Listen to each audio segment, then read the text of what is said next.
சொல்லவே இல்லை. விளக்கெல்லாம் வச்சுன்னா தூக்கி அடிச்சுக்குவாரு சாமி. எதுவுமே வேண்டாம், நீங்க வாங்க, ஒரு தடவை வந்தா கூட போதும். உங்களுடைய 7 ஜென்மம் உங்களுடைய பாவெல்லாம் போய் உங்க தலைமுறை சந்ததிகள் எல்லாரும் நல்லா இருப்பாங்க.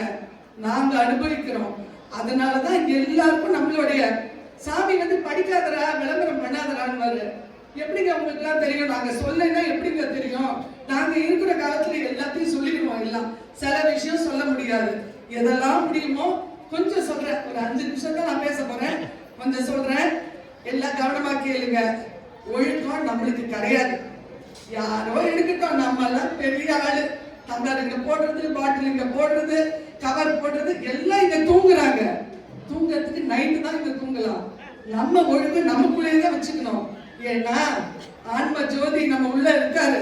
நம்ம சத்துரு நேத்திக்கு ஜோதி தரிசனம் பண்ணோம். அதை நம்ம எதுக்கு உணர்த்துறோம்னா, கடவுள் நமக்குள்ள கோயில்ல உட்கார்ந்து இருக்காரு. பூசலார் எப்படி மனக்கோயில் கட்டினாரோ அதே மாதிரி கடவுள் நமக்குள்ள வாழறாரு. அவர் சொன்ன மாதிரி கேமரா நம்ம ஃபுல்லா சுத்தி இருக்கு. கடவுள் நம்மளுடைய ஒவ்வொரு அசைவும் பார்க்கிறாரு. இவன் இத காசப்படுற நம்ம எல்லாம் நிறைய பொதி சுமந்துக்கிட்டு வரோம்.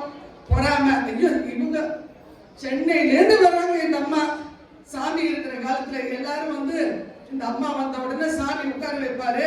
இது ஒரு லோஷன் கொண்டு வரும், இதை போட்டு வாங்க, இதான் நடக்கும்னு சொல்ற மாதிரி இருக்காம, சென்னையில இருந்து வருவேன், வேண்டிக்கிட்டே வருவேன், கடவுளே திட்டாதீங்க, எல்லாரும் ஜென்ஸ் எல்லாம் இருக்காங்க, அசிங்க அசிங்கமா பேசாதீங்க நினைச்சுக்கிட்டே வருவேன்.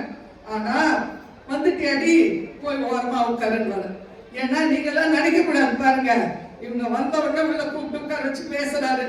எந்த பாகுபாடும் கிடையாது. கலரா இருக்கேன், கருப்பா இருக்கேன், நகை போட்டு எதுவும். ஏன்னா அவர் பரபிரம்மம். பிரம்மஸ்வரூபத்துக்கு நகையாவது ட்ரெஸ் ஆவது சாப்பாடு. படையல் நேற்று ராத்திரி நினைச்சேன், இவ்வளவு அடுக்கி வச்சிருக்கோம் ஸ்வீட்ஸ் நம்ம சாப்பிடறதுக்கு. பகவான் இவ்வளோண்டு புகையில தான் வாயில அடிச்சுப்பாரு. யாராவது கேட்பாரு, யாராவது வச்சிருக்கீங்களா துண்டு புகையில? நம்ம எல்லாம் வச்சிருக்க மாட்டோம். நம்ம என்ன வச்சிருக்கோம்? நான் எப்படி தெரியுமா, ரோஷன் கேட்டார்ல, அதை எடுத்துட்டு வருவேன், என்ன எடுத்துட்டு வருவேன், இப்படிதான். யாரோ ஒரு ஏழை கொடுப்பாரு, அவர் கர்ம வினைய அப்படி தூக்கிடுவாரு சாமி. என்ன சொல்ல வர, இங்க வந்தீங்கன்னா உங்க கர்ம வினை சத்தியமா போயிடும். எல்லாரும் சந்தோஷமா வாழலாம். எங்களை மாதிரி சந்தோஷம். எங்களுக்கும் அடி எல்லா கஷ்டமும் கொடுப்பாரு. நினைச்சுக்காதீங்க என்ன மாத்திரம் ஸ்பெஷலா வச்சுக்கிறாங்க. எல்லா கஷ்டமும் வீட்டுல எல்லா கஷ்டம். ஏன் தெரியுமா? நம்மளா தேடுறது, நம்மளா அசௌகரியம், அந்தஸ்து, வீடு, பங்களா, காரு. சாமி என்ன கார்ல நடந்தாரு? வெறும் கார்ல நடந்தாரு. நாங்கெல்லாம் பின்னாடி இங்க இருந்து கோமப்பட்டிக்கு 10 கிலோமீட்டர் நடப்போம். வெயில்ல அப்படியே நடந்து போய்கிட்டே இருப்போம். வெறும் கார்ல தான் நடந்தாரு. இந்த அந்தஸ்தெல்லாம் கடவுள் கொடுத்தது. இருக்கிறத அனுபவிக்கலாம். எல்லாருக்கும் எல்லாருக்கும் கொடுப்பாரு. நம்ம கடவுள் எல்லாரையும் நல்லா வாழ வைப்பாரு. ஆனா உண்மையா நம்பி இங்க வாங்க. வந்தீங்கன்னா உங்களுக்கு எல்லா இதுவும். ஒரு சின்ன கதை சொல்றேன். நம்மளுக்கு எல்லாம் கதை சொன்னாதானே நம்மளுக்கு ஒரு இன்ட்ரெஸ்ட் வரும். சிவபெருமான் ஒரு காசி விஸ்வநாதர் ஒரு நீங்களா படிச்சிருப்பீங்க, சில பேர் படிச்சிருப்பீங்க. காசி விஸ்வநாதர் மாறு வேடத்துல வராரு. காசி நகர்வால வராரு. பெரிய அரசர் வீடு, பணக்கார வீட்டு வாசல்ல போய் நிக்கிறாரு. என்னால சாப்பாடு இருக்கா? நான் ஒண்ணுமே சாப்பிடல, பசியோட இருக்கேன்னு கேட்கிறாரு. ஒருத்தரும் கதவை திறக்கல. ஏன்னா அவர் மாறு வேடத்துல சாதாரண. நம்ம என்ன பண்ணுவோம்? நம்மளுக்கு ஒரு அருவருப்பு, ஒரு டர்ட்டியா ட்ரெஸ் பண்ணி வந்தாச்சு, இவர் தான் சாமி, என்ன அழுக்கா இருக்க, உள்ள சேர்க்க மாட்டோம். அந்த மாதிரி வராரு, வீடு வீடா போறாரு. சாயங்காலம் 4 மணி ஆச்சு, அவருக்கு உணவே கிடைக்கல. இதுதான்டா இந்த ஊர்ல மனிதர்கள் எல்லாம் பண்ற போல இருக்கு இப்படின்னு நினைச்சு என்ன பண்றாரு, கங்கை ஒரு கழிவற போற இடத்துல கங்கை கிட்ட போய் நிக்கிறாரு. போய் நின்னப்போ ஒரு குஷ்ணரோகி கையெல்லாம் இதாயிருக்கு. அவர் பாத்தீங்கன்னா அவரை சுத்தி 4 நாய்கள் நிக்குது. என்னடா இது? இவர் பாக்குறாரு, என்ன இது இவர் பக்கத்துல 4 நாய் நிக்குது. அந்த குஷ்ணரோகி காலையில போய் யாசகம் கேட்டு சாயங்காலம் அந்த 4 நாய்க்கும் போட்டுட்டு இன்னொரு பக்கம் தனக்குன்னு வச்சுப்பாரு. அப்புறம் நைட்டு சாப்பிடறதுக்கு வச்சிருக்காரு. இவர் போன உடனே அந்த 4 நாய்க்கு போட்டுட்டு இவர் போய் நிற்கிறாரு. எனக்கு சாப்பாடு தருவியா அப்படின்னு கேட்ட உடனே எடுத்து கொடுக்குறாரு. குஷ்ணரோகி சாமி சாப்பிடுறாரு. நீ எதுக்கு நான் கேட்ட உடனே எனக்கு கொடுத்த? நான் சாதாரண பிச்சைக்கார மாதிரி தான் ட்ரெஸ் பண்ணிட்டு இருக்கேன், எதுக்கு கொடுத்த? இந்த உலகத்துல ஒன்ன தவிர, சிவன் காசி விஸ்வநாதர் தவிர யார் வந்து என்னோட சாப்பாடு வாங்குவாங்க? எனக்கு தெரியாத சாமி, நீ சிவன் தான் வந்திருக்க, நீ வந்து என்னோட சாப்பாடு வாங்குவேன்னு எனக்கு தெரியாதுன்னு ஒண்ணு அவருக்கு முக்தி கொடுத்தாரு. நம்ம என்ன, நம்மளும் இனிமே மாறிக்கலாம். யார் வந்தாலும் சாப்பாடு கொடுங்க, தானம் பண்ணுங்க. பைசாக்கு வேலை கிடையாது, அதெல்லாம் காகிதம். வந்தோடனே சாமி பாப்பாரு, ஏதாவது காகிதம் வச்சிருக்க எடுத்து வச்சுட்டு வாங்குவாரு. வெள்ளையும் சொல்லையும் வந்தால் காலி, சாக்கடை தேடுவாரு, சாக்கடை கிட்ட போய் உட்காருவாரு. நம்மளுக்கு ட்ரீட்மெண்ட் இதெல்லாம். ஆனா இங்க வாங்க வந்தா நம்ம கடவுள் நிச்சயமா நம்மள நல்வழிப்படுத்துவாரு. அப்புறம் வந்து இன்னொரு குட்டி கதை கதை சொல்றேன், போர் அடிக்குதுன்னு நினைக்காதீங்க. உங்களுக்கு எல்லாம் இதெல்லாம் ஒரு பாடம் தான். நான் வந்து ஏங்க எப்ப பாரு சத்குரு சரணம் சத்குரு சரணம் இதுவே தான் சொல்லுங்க நான் சொல்லுவேன்.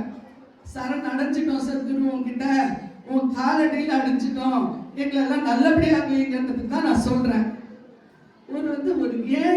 ஒரு ஏழை உழைப்பாளி வந்து என்ன பண்றாரு, அவருக்கு டெய்லி ஜீவனமே ஏழைகளுக்கு கொடுக்கறது தான் அவரோட ஜீவனம்.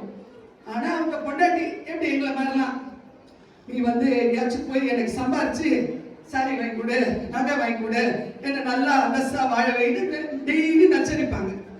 அந்த ஊர்ல ஒரு சாது, அந்த சாது வந்துட்டோன்னு எல்லாருக்கும் நல்வழி நடக்குது, நீ என்ன போய் கேட்க மாட்டேன், இப்படி ஏழையாவே இருந்து நம்ம சாகணுமா, நீ போய் பாருன்றாரு.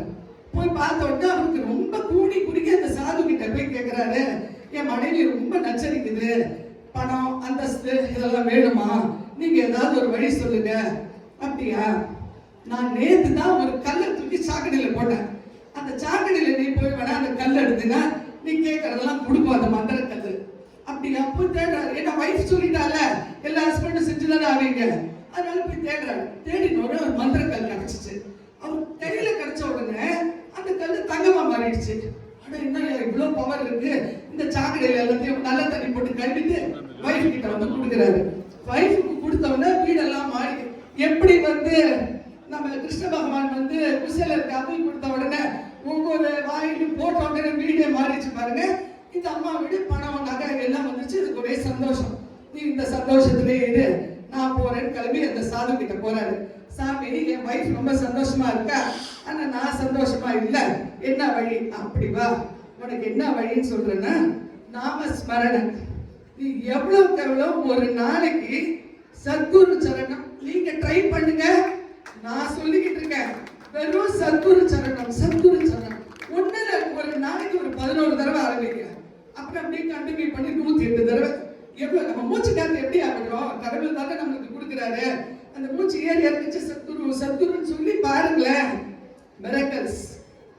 நம்ம வெறும் நாம ஜபம் சொன்னாலே கடவுள் நம்ம பக்கத்துல ஓடி வந்துருவாரு, தலை மேல வச்சுட்டு நம்மள கொண்டாடுவாரு. நீ பணம் எல்லாம் கொடுக்க வேணாம், ஒண்ணும் செய்ய வேணாம், வெறும் சத்குரு சரணம் ட்ரை பண்ணுங்க. அடுத்த குரு பூஜையில மேடைக்கு வந்து சொல்லுவீங்க, சத்குரு சரணம் வந்து சொன்னதுனால நான் நல்லா இருக்கேன்னு சொல்லுவீங்க.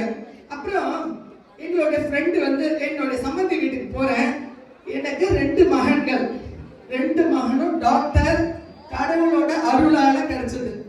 கடவுள் தான் எங்களை டாக்டர்னு சொல்லி என் பையனுக்கு ஒரு பேனா கொடுத்துருக்காங்க.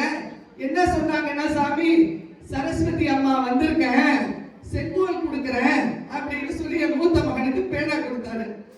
அதே மாதிரி எங்க வீட்டுக்கு நான் கிரகப்பிரவேசம் வைக்கிறேன், ஆனா கூட்டுச்சாவி போடல, வீட்டுக்கு எதுவுமே பண்ணல. இங்க வந்தோம், நம்ம வந்து கோமப்பட்டியில அவ்வளோ வேலை, எப்படியுமே இந்த சினிமா ஷூட்டிங் மாதிரி. இன்னைக்கு வந்து வீடு கட்டுவோம், காலையில கட்டுவோம், எல்லாரும் கட்டுவோம், சாயங்காலம் பார்த்தீங்கன்னா எல்லாத்தையும் இடிச்சுட்டு பேக்கப். அப்ப பாத்தீங்கன்னா காலையில போன உடனே ஒரு பூட்டு, 2 பூட்டு சாவியோட இருக்கு. நம்ம பகவானுக்கு எப்பவுமே என்ன பழம் மாசா புகையில தான் வாங்குவாங்க. யாரோ பூட்டு சாவி கொடுத்துருக்காங்க, நம்மளுக்கு தெரியல. சாமி என்ன சொல்றாரு, நீ பத்திரமா வச்சுக்கோன்றாரு. இவர் என்ன சொல்றாரு, நான் கையிலேயே வச்சுக்கிட்டு இருந்தேன். சாயங்காலம் எல்லாம் பேக்கப் பண்ணி வீட்டுக்கு கொண்டு போய் அத்தனை சாமானையும் கொண்டு போய் போடணும், லாரியில போகுது. நான் பூட்டு சாவியோட சாமி கிட்ட காலையில கொடுத்தீங்களே அப்படியே வச்சிருக்கேன். அது உனக்குதா, ஏன்னா என் வீட்டுக்கு நான் பூட்டு வாசக்கதுமே வைக்காம தான் சாமியை பார்க்க வந்தேன். எனக்கு கொடுத்துருக்காரு கடவுள், எனக்கு நிறைய கொடுத்துருக்காங்க, நாங்க எல்லாம் பத்திரமா வச்சிருக்கிறோம். அப்புறம் இது என்னோட ஃபேமிலி ஃப்ரெண்டு வீட்டுக்கு, எங்க சம்பந்தி வீட்டுக்கு வராங்க. அவங்க முஸ்லிம். இங்க வந்து எந்த ஜாதி மதம் எதுவுமே கிடையாது. அவங்க வந்து நான் எங்க சம்பந்தி அம்மா சொல்றாங்க, இந்த அம்மா வந்து பையனுக்கு நிச்சயதார்த்தம் வச்சிருக்காங்க, அவங்க குரு கிட்ட. யார் குரு அப்படின்னு கேட்டாங்க அந்த அம்மா. உடனே என்னோட போட்டோல சாமியோட போட்டோ வச்சிருப்பேன். இவர் தான். அட நம்ம கனகப்பட்டி யாராவது, அவரை தான் நான் பார்த்துட்டு வந்தேன் அப்படின்றாங்க. எனக்கு உங்களுக்கு கனகப்பட்டி தெரியுமா? ஆமா, ஒரு 3 மாசம் முன்னாடி நாங்க ரொம்ப கஷ்டத்துல இருந்தோம். அப்ப என் தம்பி என்ன சொன்னா, வா நம்ம சென்னையில இருக்காங்க, கனகப்பட்டிக்கு போயிட்டு வரலாம் அப்படின்னு சொல்லி கூட்டிட்டு வரலாம். வந்து இந்த பீடத்துக்கு வந்த உடனே இந்த அம்மா ஓதி இருக்கு. ஏன்னா முஸ்லிம்ஸ் எல்லாம் ஓதுவாங்க பாத்தீங்களா. ஓதுன உடனே சாமி ரிப்ளை பண்றாராம், அவர் ஓதுறாராம். இது ஷாக் ஆயிடுச்சு இந்த அம்மா. என்னடா இது, நம்ம ஓதுனா சாமி திருப்பி நம்மளுக்கு ரிப்ளை கொடுத்துக்கிட்டே இருக்காரு அப்படின்னு வேண்டி இருக்கு. அப்பவே ஒரு அரிசி மூட்டை தூக்கிட்டு வந்து வச்சிருக்கு.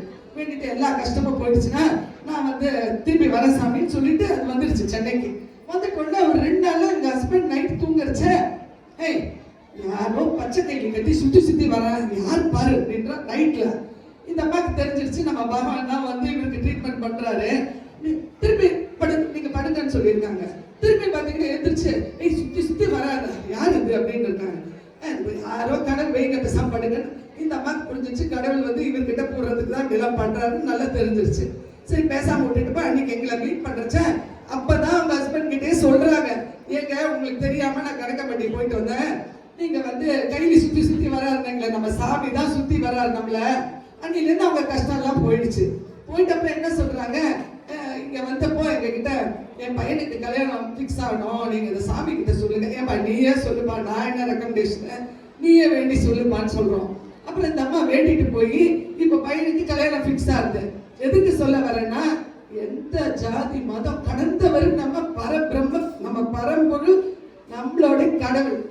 அதனால இங்க வந்து சாமியை நல்லா கும்பிட்டாங்க. 2004ல இருந்து எங்க வீட்டுல இருக்கிற வந்து அவ்வளவு சீக்கிரம் யாரையும் நம்ப மாட்டாரு. எந்த போலீஸ் சாமி அதெல்லாம் சொல்லி யாருக்கிட்டையும் போக மாட்டாரு. எங்க ஃபேமிலி ஃப்ரெண்ட்ஸ் கூட்டிட்டு வராங்க, இவங்க தான் ஃபர்ஸ்ட் வராங்க. வந்தப்ப இவர் கனகப்பட்டி இறங்கின உடனே இவருக்கு உடம்பெல்லாம் ஒரு மாதிரி வைப்ரேஷன், உடம்பெல்லாம் அப்படி பண்ணுது. எனக்கு ஃபோன் பண்றாரு. அப்பெல்லாம் வந்து நம்மளுக்கு மொபைல் ஒரு 2004ல பாருங்க, அவர் சொல்றாரு, அடுத்த மாதிரி டிக்கெட் போட்டுருமா, நம்ம 2 பேரும் இங்க கனகப்பட்டிக்கு வரோம், இங்க அவ்வளோ வைப்ரேஷன். இவருக்கு கையில ஆக்சிடென்ட் ஆகி பிளேட் இருக்கு. ஆனா நுழைச்சப்ப சாமி நீலச்சட்டை இங்க வா அப்படின்னு சொல்லிட்டு பெரிய கடப்பாறையை கொண்டு வா அப்படின்னு சொல்லி யாரையும் அனுப்புறாரு. இவரை இவர் ஆக்சுவலா நம்ம எல்லாம் என்ன பண்ண, வேலை இப்ப நம்ம சொன்னோம்னா யாரும் போக மாட்டோம், இதுக்கு ஏதோ வந்து கத்துதுக்கு நாங்க ஏன் வேலை செய்யணும், செய்ய மாட்டீங்க, வேலை செய்யுங்க. இவர் அப்புறம் இவருக்கு கடப்பாறை கொடுத்து பள்ளம் நோண்ட வச்சிருக்காரு. பள்ளம் நோண்டி 6 அடிக்கு 6 அடி பள்ளம் நோண்டி இவர் உள்ள இறங்கி வெளியில அவர் சொல்லியிருக்காரு. என்ன தெரியுமா அவரு, எங்களுக்கு நாங்க 2 பேரும் பெரிய ஆக்சிடென்ட்ல 2002 பிப்ரவரி 2, 2002ல நாங்க ஆக்சிடென்ட்ல பஸ் உள்ள போயிட்டோம். எப்படி உயிரோட வந்தோம் அது கடவுளுக்கு தான் தெரியும். நாங்க ஆக்சிடென்ட் ஆனப்போ கடவுள் சொல்றாரு, அந்த கார் நம்ம ஆக்சிடென்ட் ஆனதெல்லாம். எனக்கு என்ன நினைச்சுன்னா, சாமி உள்ள இறக்கி எங்களை வெளியில கொண்டு வந்தது, எங்களுக்கு திருப்பி ரீபர்த், எங்களுக்கு திருப்பி ஒரு புது வாழ்க்கை கொடுத்துட்டாரு. நாங்க 2002ல இருந்து நல்லா இருக்கோம். கடவுள் புண்ணியத்துல எல்லாமே நல்லா நடக்கும். நீங்க வெறும் சத்குரு சரணம் மட்டும் சொல்லுங்க. அப்புறம் நிறைய பேரு தாத்தா, நம்மளுக்கு தாத்தாவா அவரு, தாத்தாவை பார்க்க வந்த, தாத்தாவை பார்க்க, தாத்தாவே கிடையாதுங்க, நம்மளை வாழ வைக்க வந்து தெய்வங்க அவரு. அதனால உன்ன அப்பா சொல்லுங்க, இல்ல சாமி சொல்லுங்க. எதுக்கு தாத்தா தாத்தான்னு ப்ளீஸ் அதை அவாய்ட் பண்ணிடுங்க. எல்லாரும் கடவுளை என்ன வேணா கூப்பிட்டுக்கோங்க, அப்பா கூப்பிட்டுக்கோங்க, தெய்வமே என்ன வேணா பேர் வச்சுக்கோங்க. வேற எந்த ஹார்ட் அண்ட் ஃபாஸ்ட் ரூல், நீ பச்சை வேஷ்டி பச்சை தலப்பா தயவு செய்து கட்டாதீங்க. கடவுள் அதை கட்டினதே கிடையாது. நம்ம தான் ஒண்ணு. இன்னைக்கோ ஒரு நாள் அவர் எல்லா கலர் வேஷ்டி கட்டுவாரு. வெள்ளை கலர் கட்டியிருக்காரு, காவி கலர் கட்டியிருக்காரு, எல்லா கலர் கட்டியிருக்காரு, ரெட் கலர் சட்டை போட்டிருக்காரு, எல்லாம் பண்ணியிருக்காரு. அதனால இந்த பச்சை வேஷ்டி இங்க அவசியமே இல்லை நம்மளுக்கு. இந்த தலைப்பா கட்டினோம்னா நீங்க சாமி நினைச்சுக்காதீங்க, நம்ம மண்டையிலேயே தட்டி கீழே உட்கார வச்சிருக்காரு கடவுள். அதனால தலைப்பாவெல்லாம் கட்டுறதை நிறுத்திடுங்க. அப்புறம் இப்ப வந்து ஒருத்தர் பேசினாருங்க, ஒரு காந்தின்னு ஒருத்தர் இப்ப என்கிட்ட சொல்ல சொன்னாரு. அவர் ஒரு 6 மாசமா வராராம் கடவுளை பார்க்க. அவர் ஏதோ சுவாமி மலைக்கு போயிருக்கச்சு, அங்க ஒருத்தர் சொன்னாராம், நீ கனகப்பட்டி போன்ட்டு. சரி கனகப்பட்டி போலாம், வழி அவர் பைக்லயே வருவாராம், சென்னையில இருந்து மாங்காடுல இருந்து வராராம். இப்பதான் பேசினாரு. அவர் வந்து பைக்லயே வந்தப்போ ஒரு கனகப்பட்டினா எங்க வழி தரல, பயணிக்கிட்டே ஒருத்தர் வந்து அவர் பைக்ல ஏறிட்டாராம். ஏறிட்ட உடனே கனகப்பட்டி வரைக்கும் கொண்டு விட்டுட்டு திரும்பி பார்த்தா அவர் இல்லையா, பைக்லயே காணோம். எங்க இறங்கி போனாரு தெரியலையான்னு. கடவுள் பாருங்க எப்படி கூட்டிட்டு வந்து அவர் விட்டு அவருக்கு தெரிஞ்சவங்களுக்கு அந்த விபூதி கொடுத்துருக்காராம். கேன்சர் பேஷண்ட்டுக்கு கேன்சர் நல்லா ஆயிடுச்சான். இப்ப சொல்லிட்டு போறாரு அவருக்கு கால் வலி இல்ல, நல்லா சந்தோஷமா இருக்க, காந்தி மாங்காடுல சொல்லிட்டு போறாரு. அதனாலங்க பின்னாடி இருக்காரு. அதனால நீங்க கடவுளை அவர் நிற்பதும் நடப்பதும் அவர் அருளாலதான் நம்ம எல்லாம் செய்யறோம். அதனால கடவுளை நல்ல கெட்டியா பிடிச்சுக்கோங்க. அவரையே வெறும் சத்குரு சரணம். இது என்னங்க ஈஸி தானேங்க. டிவி சீரியல் பார்த்துக்கிட்டு இருக்கோம், இதை பார்க்கறத நிறுத்திட்டு சத்குரு சரணம் சொல்லிட்டு எல்லாரும் சந்தோஷமா அடுத்து இந்த குரு பூஜையில நல்லா சாப்பிட்டுட்டு அடுத்த வருஷம் இந்த அம்மா சொன்னாங்களேன்னு வந்து எல்லா வேலை செய்யுங்க. சந்தோஷமா